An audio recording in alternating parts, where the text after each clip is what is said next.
Okey, Assalamualaikum apa. Kat depan ni ada sebiji Honda City GMC. Kita ni kita nak buat banjir servis untuk 100,000 km.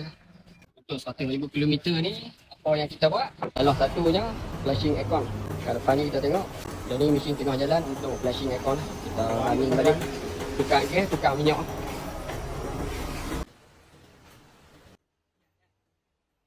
Yang mana ada kereta, yang mana ada masalah. Aircon tu nak sedia minyak enjin ke, minyak gearbox ke, coolant ke, apa saja berkenaan kereta hampa ataupun subscription hampa, boleh mai kat kami untuk bahagian enjin yang kita tukar, minyak enjin, minyak gear, coolant, oil filter, dia punya spark plug, kita flashing minyak brake dan juga cambel lah. Dan yang mana berkenaan dengan part wear and tear untuk 100,000 km jalan sekali.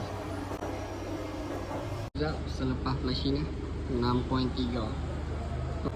Untuk apa yang mana nak flashing aircon, kita salin minyak aircon balik, gas aircon balik, kita flash.